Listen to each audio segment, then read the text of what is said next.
Hello students, welcome to my channel. I am your accountancy tutor class 11th and I am going to teach you accountancy. So हमने कल तक कुछ previous videos में हमने 2 parts कर लिए थे इस चैप्टर के, फर्स्ट चैप्टर के इंट्रोडक्शन टू अकाउंटिंग। देन हम आगे के कुछ देखेंगे इसमें जो मेन एस्पेक्ट्स हैं जो एग्ज़ाम पॉइंट ऑफ व्यू से बहुत इंपॉर्टेंट हैं। तो हम आगे पढ़ते हैं। तो हम फर्स्टली पढ़ेंगे क्या, ऑब्जेक्टिव्स ऑफ अकाउंटेंसी या फिर अकाउंटिंग।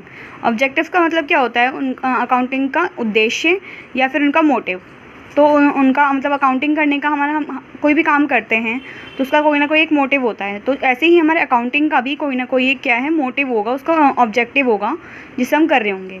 इन ऑब्जेक्टिव्स के पॉइंट्स को जो आप आगे मैं आपको बताने वाली हूँ उनको एज एडवांटेजेस भी एग्जाम्स में आप लिख सकते हैं, बिल्कुल भी गलत नहीं होगा वो। तो फिर फर्स्ट पॉइंट हम देखेंगे, record of financial transaction and events. जो अकाउंटिंग होता है वो क्या करता है, जो भी हमारी कंपनी के फाइनेंशियल ट्रांजैक्शंस होते हैं या जो भी इवेंट्स होते हैं, फर्स्टली क्या करता है, उनको रिकॉर्ड करने में उनकी हेल्प करता है। सबसे बड़ा ऑब्जेक्टिव तो इसका यही है कि पहले कोई भी ट्रांजैक्शन रिकॉर्ड होंगी तभी तो आगे कोई प्रोसेस कंप्लीट होंगे। तो इसीलिए क्या करता है, अकाउंटिंग ट्रांजैक्शंस को रिकॉर्ड करता है, फाइनेंशियल ट्रांजैक्शंस को। रीड कर लेते हैं एक बार इसमें हम। Its main or initial objective is to record all financial transaction of a company or an organization by following certain rules and principles of accounting। तो मैंने वही बताया आपको कि कुछ रूल्स और प्रिंसिपल्स को फॉलो करते हुए अकाउंटिंग जो होता है फाइनेंशियल ट्रांजैक्शंस को फीड करने में, रिकॉर्ड करने में हेल्प करता है। नेक्स्ट है इसका, determine profit and loss on financial position. Determine profit and loss and financial position, मतलब प्रॉफिट एंड लॉस को डिटरमाइन करने में हेल्प करता है। तो मैंने आपको पहले भी बताया है, प्रॉफिट एंड लॉस को हम डिटरमाइन कौन से अकाउंट से कब करते हैं। प्रॉफिट एंड लॉस अकाउंट से हम प्रॉफिट या लॉस को डिटरमाइन करते हैं कि हमारी कंपनी का प्रॉफिट हुआ है या हमारी कंपनी लॉस में जा रही है। और फाइनेंशियल पोजीशन का हम कैसे पता लगाते हैं, bye preparing balance sheet. Balance sheet को हम बनाते हैं, एक साइड असेट्स आती हैं, एक साइड लाइबिलिटीज़ आती हैं। देन हम उनसे पता कर पाते हैं कि हमारी कंपनी की असेट्स ज़्यादा हैं या लाइबिलिटीज़ ज़्यादा हैं, वैसे दोनों ही मैच होनी चाहिए। तो हमारी कंपनी को जो अकाउंटिंग होता है वो प्रॉफिट एंड लॉस या फाइनेंशियल पोजीशन को डिटरमाइन करने में भी हेल्प करता है। At the end of accounting period, professionals of a company prepare trading, profit and loss account and balance sheet to ascertain the profit and loss of the company and to get the financial position of that company. Clear है। Next point देखेंगे, assisting the management. मतलब कि assist मतलब होता है क्या, help करना। Management पे अब अकाउंटिंग किस तरीके से हेल्प करता है, देखिए जैसे अकाउंटिंग इन्फॉर्मेशन, अकाउंटिंग जो ट्रांजैक्शंस होती हैं, फाइनेंशियल ट्रांजैक्शंस होती हैं, उससे हमारी क्या होती है, जो कंपनी की जितनी भी प्रॉफिट एंड लॉस या फिर बैलेंस शीट सब कुछ प्रिपेयर हो जाती है अकाउंट फाइनेंशियल ट्रांजैक्शन से। तो क्या करता है, जब ये फाइनेंशियल ट्रांजैक्शन जब यूज़र्स के पास जाती हैं या फिर जब मैनेजर या हायर अथॉरिटीज़ के पास जब जाती हैं तो क्या करते हैं, उनको कंपनी की सब चीज़ें मैनेज करनी पड़ती है, जैसे सैलरी हो गया या फिर सेल परचेज़ हो गया या फिर क्रेडिटर्स हो गया, डेटर्स हो गया, हर चीज़ उनको मैनेज करना पड़ता है। इसीलिए क्या करता है, इस तरीके से वो जो कंपनी होती है उनको क्या करता है, मैनेजमेंट में हेल्प करती है अकाउंटिंग। अगर फाइनेंशियल ट्रांजैक्शन होगा, डाटा उनके पास होगा, तभी तो आगे कोई प्रोसेस कर पाएंगे, अपनी कंपनी की एक्सरसाइज कंट्रोल कर पाएंगे, बजटिंग कर पाएंगे, बजट तैयार करना होता है, फॉरकास्टिंग करनी होती है, तो सब इसी के हेल्प से होता है। तो नेक्स्ट वन देखेंगे हम, प्रोटेक्टिंग बिजनेस एसेट्स।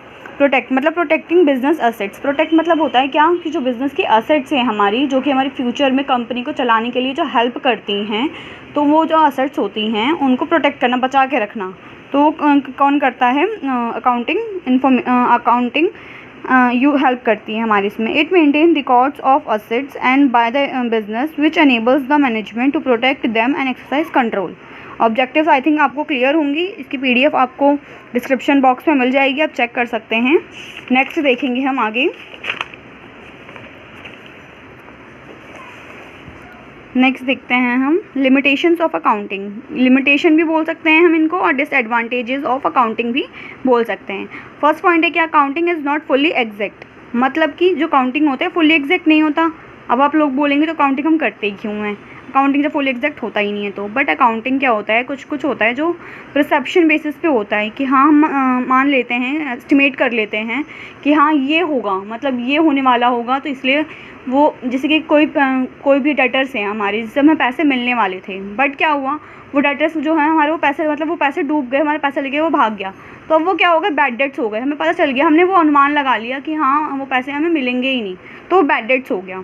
तो इसी तरीके से क्या होता है, अकाउंटिंग फुल्ली एग्जैक्ट नहीं होती है। ये कुछ अकाउंटिंग जो होता है कुछ एविडेंसेस पे काम करती है, जैसे कि रिसिप्ट हो गया कैश का, सेल या परचेज़ करना हो गया उनका, तो उनका हमारे पास एक एविडेंस होता है, उस बेसिस पे हम काम करते हैं। तो अकाउंटिंग जो होती है वो फुल्ली एग्जैक्ट नहीं होती है। Most of the transactions are recording on the basis of evidence such as sale और परचेज और receipt of cash. Example on depreciation, estimated useful life of an asset, possible bad debts etcetera. देखिए depreciation का जैसे इसमें example बोला है तो उसको हम इस तरीके से समझ सकते हैं।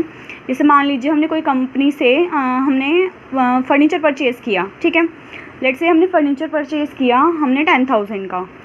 तो अब हमने फर्नीचर की जो लाइफ थी, जो फर्नीचर की हमने लाइफ थी, यूज़फुल लाइफ थी उसकी, तो हमने उसको हम एस्टिमेट किया कि शायद वो 5 ईयर्स तक होगी। बट हमने उसको एक एस्टिमेट लगाया है कि वो 5 ईयर्स तक हो सकती है, बट क्या पता 5 ईयर्स से ज़्यादा हो और हो सकता है 5 ईयर्स से कम हो। अगर उसका फर्नीचर अच्छा नहीं हुआ, अगर उसका मतलब वुड्स अच्छे नहीं हुए, तो क्या पता हो सकता है 5 ईयर्स से कम हो। तो इसलिए हम उसको एक एस्टिमेट लगाते हैं, एस्टिमेट पर्पज़ से हम उसको मतलब अंदाज़ा लगा के तब हम काम करते हैं। इसीलिए जो होता है ये मतलब एक डिसएडवांटेज हो सकता है अकाउंटिंग का, जो अकाउंटिंग होती है वो पूरी तरीके से एग्जैक्ट नहीं होती है। नेक्स्ट हम देखेंगे ignores qualitative elements. Qualitative elements का मतलब क्या होता है आप समझते हैं? चलो मैं बता देती हूँ। क्वालिटेटिव का एलिमेंट्स का मतलब होता है जैसे फ्रेंडशिप हो गया, लॉयल्टी हो गई, ऑनेस्टी हो गया, लीडरशिप हो गई, मतलब जो क्वालिटीज़ होती हैं किसी की, जो क्वालिटीज़ होती हैं किसी भी पर्सन की या किसी की भी, तो वो क्या करता है इसको इग्नोर करता है। उसमें आपकी फ्रेंडशिप को कोई मतलब मैटर नहीं करता। दो कंपनी के बीच अगर ट्रांजेक्शन्स हो रही हैं और दोनों मतलब जो उनके मालिक हैं वो हेड हैं, और अगर उन्होंने बोल दिया कि चल मैं तुम्हें पैसे मतलब एक ने सेल किया एक ने परचेज़ किया, तो जिसने सेल किया अगर वो बोल देता है कि मतलब जिसने परचेज़ किया वो बोल देता है सेल्स वाले से कि मैं आपको जितने गुड्स मैंने ख़रीदे 10,000 के, मैं आपको इसके पैसा दे दूंगा, और कोई हमने उसका कॉन्ट्रैक्ट नहीं तैयार किया ना कुछ भी, हमने कुछ भी तैयार नहीं किया, तो क्या हो गया, और बस उसने फ्रेंडशिप बॉन्ड पे उन्होंने मतलब ये बोल दिया कि हाँ ठीक है मैं दे दूँगा आपको पैसे। बट जो अकाउंटिंग होता है वो इस चीज़ को इग्नोर करता है, उसको क्वालिटेटिव एस्पेक्ट से कोई मतलब नहीं है। जो भी होता है वो मॉनेटरी टर्म्स में होता है, जो भी फाइनेंशियल ट्रांजैक्शंस रिकॉर्डेड होती हैं बुक्स में उनके बेसिस पे ही अकाउंटिंग में काम होता है। तो ये एक हो सकता है कि अकाउंटिंग के लिए क्या हो, लिमिटेशन हो या डिसएडवांटेज हो। रीड कर लेते हैं एक बार इसको। It calculates monetary terms only, it totally ignores qualitative elements like quality of staff, industrial relationship and public relation. Clear है? नेक्स्ट पॉइंट देखेंगे, accounting ignores the effect of price level changes. मतलब कि price level changes मतलब क्या होता है, हम समझते हैं इसको। देखिए जो भी क्या होता है, जो भी हम अकाउंटिंग जो ट्रांजैक्शंस होती हैं हम उसको बुक्स में जब रिकॉर्ड करते हैं तो क्या किस पे करते हैं, हम बुक वैल्यू पे रिकॉर्ड करते हैं। लेट्स से अगर मैंने कोई भी एसेट्स खरीदी हैं, कुछ भी ख़रीदा है, अगर मान लीजिए मैंने बुक वैल्यू थी उसकी 10,000 की और अगर आज की डेट में उसकी बुक वैल्यू है 12,000 की, तो क्या करेंगे हम उसको जब रिकॉर्ड करेंगे अपनी बुक्स में तो 10,000 की वैल्यू पे रिकॉर्ड करते हैं कि हमने तो मतलब जब ख़रीदा है तो 10,000 पे हमने ख़रीदा होगा, बट आज से 2 साल बाद उसकी वैल्यू 12,000 की हो गई, बट 12,000 की वैल्यू को तो हमने रिकॉर्ड नहीं किया, हमने बुक वैल्यू पे रिकॉर्ड करा हुआ है। लेकिन जब हम फाइनेंशियल स्टेटमेंट्स प्रिपेयर करते हैं तो क्या होता है, जो 12,000 वाली वैल्यू है हमारी, जो मतलब आज की डेट में जो वैल्यू है, फिर उसको भी रिकॉर्ड करते हैं। तो मतलब एक जगह मान लीजिए उसी की हमने 10,000 की वैल्यू रिकॉर्ड की हुई है, मतलब कि जो हिस्टोरिकल कॉस्ट पे रिकॉर्ड की हुई है, और एक जगह किस पे करी हुई है हमने, जो हमारी प्राइस लेवल चेंजेस होता है उस पे करी हुई रिकॉर्ड। तो मतलब दोनों के एक ही चीज़ का, एक 10,000 पे रिकॉर्ड है, एक 12,000 पे रिकॉर्ड है, तो इसमें तो फिर डिफरेंस हो गया, प्राइस लेवल चेंज हो गया इसका।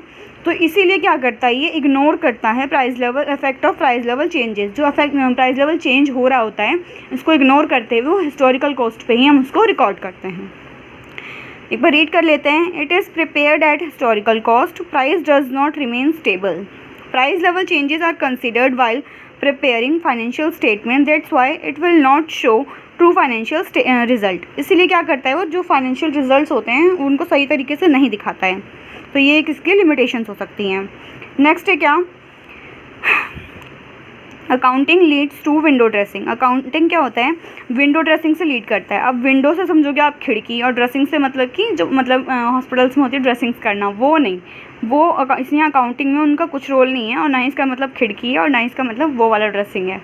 इसका मतलब होता है कि जो भी हमारी कंपनी की जो डाटा होता है, फाइनेंशियल ट्रांजैक्शन, आप सबको पता होना चाहिए। आप अकाउंट्स के स्टूडेंट्स हैं तो फाइनेंशियल ईयर जो होता है हमारा 1 अप्रैल से स्टार्ट होकर 31 मार्च तक का होता है। तो at the end of accounting period तो हम क्या करते हैं, 31 मार्च को हमारे अकाउंटिंग की जितनी भी ट्रांजैक्शंस हुई होती हैं उनको हम रिकॉर्ड करते हैं, और जितना भी मतलब उसमें प्रॉफिट एंड लॉस या बैलेंस शीट जो भी होता है उसको फाइनली पता लगाया जाता है कि हमारी कंपनी को कितना प्रॉफिट हुआ था, कितना लॉस हुआ था। ठीक है, तो इसमें क्या करते हैं, जितना भी हमारा, मान लीजिए कि हमारी कंपनी लॉस में जा रही है, मान लीजिए ज़्यादा प्रॉफिट हो रहा है, ठीक है, सपोज़ हमारा कंपनी का ज़्यादा प्रॉफिट हो गया, बहुत ज़्यादा प्रॉफिट हो रहा है हमारी कंपनी का, बट अगर हम अपना जितना हमारा प्रॉफिट हुआ है कंपनी में, अगर हम उतना ही दिखा देंगे, ये वर्क होता है CAs का, तो वो क्या करते हैं, वो जितना हमारा प्रॉफिट हुआ होता है कंपनी का वो उतना ही दिखाते हैं, उससे थोड़ा कम दिखाते हैं, जिससे कि वो क्या कर सके, टैक्स से बच सके। तो जो हमारे प्रॉफिट को जब हम कम दिखाते हैं, थोड़ा जो हमारे ट्रू फाइनेंशियल स्टेटमेंट होता है उससे हम हट के थोड़ा दिखाते हैं, तब उसको क्या कहते हैं, हम विंडो ड्रेसिंग। ठीक है, तो इसका ये मतलब होता है विंडो ड्रेसिंग का, जो हमारी फैक्ट होते हैं उनको हम हटा देते हैं और मतलब उसके लिए फॉल्स फाइनेंशियल स्टेटमेंट प्रेजेंट करते हैं। इस पर रीड कर लेते हैं। The term window dressing means manipulation of account so as to conceal vital fact and present the financial statement in such a way as to show better position than what is actually. ठीक है, तो ये होता है window dressing का meaning. अब देख लीजिए, जो लिमिटेशंस होती हैं एग्ज़ाम पॉइंट ऑफ व्यू से, ये बहुत ही ज़्यादा इंपॉर्टेंट होती हैं, बहुत ही ज़्यादा इंपॉर्टेंट है। तो ये बार बार एग्जाम्स में पूछी भी जाती हैं, लिमिटेशंस एंड ऑब्जेक्टिव्स। तो ये आप एग्ज़ाम पॉइंट ऑफ व्यू से थोड़ा अच्छे से एक बार रीड कर लीजिएगा और समझ लीजिएगा। नेक्स्ट हम देखेंगे qualitative characteristics of accounting information. जो अकाउंटिंग इन्फॉर्मेशंस होती हैं उनकी क्वालिटेटिव मतलब क्या क्वालिटीज़ होती हैं उनकी, एक बार हम उनको वो भी देख लेते हैं। तो फर्स्ट होता है क्या, रिलायबिलिटी। रिलायबिलिटी मतलब हम बोलते हैं, जैसे हम नॉर्मल लैंग्वेजेस में यूज़ करते हैं कि जो मतलब कि mister Sharma is a reliable person, मतलब कि वो भरोसेमंद पर्सन है, मतलब उस पर ट्रस्ट हम कर सकते हैं। तो रिलायबिलिटी का मतलब वही होता है, भरोसा करना। तो इसमें अकाउंटिंग में हम किस तरीके से कर सकते हैं, accounting information must B reliable. Reliability of accounting information means it is verifiable, free from material error and बायस। मतलब क्या होता है, अकाउंटिंग इन्फॉर्मेशन जो होते हैं वो रिलायबल होते हैं, वेरीफाइबल होते हैं, जिनको वेरीफाई हम कर सकते हैं। और क्या होता है, ये जो भी हमारे एरर्स होते हैं, मिस्टेक्स होते हैं, उनसे मतलब सबसे फ्री होता है, मतलब सबसे हटकर होता है, उसमें कोई एरर्स नहीं होते हैं। नेक्स्ट पॉइंट हो गया क्या, रिलेवेंस। रिलेवेंस का मतलब क्या हो गया, accounting information must be relevant to the user. मतलब जो भी हमारी कंपनी के यूज़र्स हैं उससे क्या होता है, रिलेवेंट मतलब मिलते जुलते होने चाहिए, उनके जो उनको यूज़फुल, उनका जो डाटा उनको काम करना है उससे रिलेवेंट होने चाहिए, मतलब मिलते हुए होने चाहिए, जिससे कि उनके काम करने में वो हेल्प कर पाएँ। और अगर ये मतलब कंपनी को अगर डिसीजन मेकिंग में हेल्प करते हैं तो वो भी एक रिलेवेंस का पार्ट हो सकता है। Information is relevant if it meets the requirement of users in decision making. Next point है क्या, अंडरस्टैंडेबिलिटी। मतलब अंडरस्टैंडेबिलिटी का मतलब हम होता है कि मतलब किसी को समझना क्या अकाउंटिंग में हम पढ़ रहे हैं, तो क्या जो भी हमारा मतलब डाटा है, जो भी हमारा फाइनेंशियल ट्रांजैक्शंस हैं, जो भी फाइनेंशियल इन्फॉर्मेशन है, उनको क्या करें, जो यूज़र्स हैं हमारी कंपनी के वो समझ पाएँ, इंटरनल एंड एक्सटर्नल यूज़र्स जो भी होते हैं वो उनको समझ पाएँ डाटा को, कि हाँ हमारी कंपनी का जो डाटा है वो क्या कह रहा है, और जिससे कि वो एक अंदाज़ा लगा पाएँ, एनालाइज़ कर पाएँ पूरे डाटा को, कि हमारी कंपनी में ये प्रॉफिट था, ये लॉस था, ऐसा काम हुआ था, इतने असेट्स आए थे, इतने लाइबिलिटीज़ हम पे थी, तो वो उसको ईजिली अंडरस्टैंड कर पाएँ। रीड कर लेते हैं। Accounting information must be understandable to the user so that they can interpret and analyse the data. Clear. Next point है इसका कंपेरेबिलिटी। तो कंपेयर से आया है कंपेरेबिलिटी। तो कंपेरेबिलिटी का मतलब क्या होता है, कंपेयर करना, किसी दो चीज़ों के बीच में कंपेयर करना। हम अकेले चीज़ को तो किसी से कंपेयर नहीं कर सकते, दो चीज़ों के बीच में, दो से ज़्यादा चीज़ों के बीच में ही कंपेरिजन हो सकता है। तो कंपैरिजन का मतलब होता है अकाउंटिंग इन्फॉर्मेशंस में यहाँ पे कि जैसे कि हमारी कंपनी का मतलब मान लीजिए हमारी कंपनी 5 साल से काम कर रही है, ठीक है, तो 1 साल का मतलब 2 साल के हमने एक ही कंपनी के 2 साल के डाटा उठाए हमने और उनको हमने कंपेयर किया कि मतलब इस साल हमारे कितना प्रॉफिट था, कितना लॉस था, कितना मतलब एसेट्स थे, कितना लाइबिलिटीज़ थी। तो ये हमने क्या किया, उनको कंपेयर किया। या फिर कंपेयर हम इस तरीके से भी कर सकते हैं, जैसे एक कंपनी का डाटा है, एक है ए प्राइवेट लिमिटेड, एक है बी प्राइवेट लिमिटेड, तो हमने दोनों कंपनीज़ के बीच में कंपैरिजन किया कि हाँ हमारी कंपनी ज़्यादा प्रॉफिट में है या उनकी कंपनी ज़्यादा प्रॉफिट में है। तो इस तरीके से भी हम कंपैरेबिलिटी कर सकते हैं। तो वैसे ये एग्ज़ाम्स में पॉइंट मतलब पहले नहीं पूछा जाता था, बट ये पॉइंट जो है क्वालिटेटिव कैरेक्टरिस्टिक्स वो 2019 शायद पेपर में आया था। तो आप एक बार इसको रीड कर लीजिएगा, बहुत अच्छे से समझ लीजिएगा। कोई डाउट हो तो आप कमेंट बॉक्स में टाइप कर सकते हैं। और आज की वीडियो यहीं ख़त्म होती है। आप प्लीज़ शेयर कीजिए, लाइक कीजिए, सब्सक्राइब कीजिए। और अगर आपको ये वीडियो अच्छी लगती है तो फिर इसको ज़्यादा से ज़्यादा कमेंट कीजिए, जिससे कि चैनल और पॉपुलर हो पाए और आप लोगों को मैं ऐसे ही मतलब अकाउंटेंसी के टीचिंग में कर पाऊँ। So thank you so much.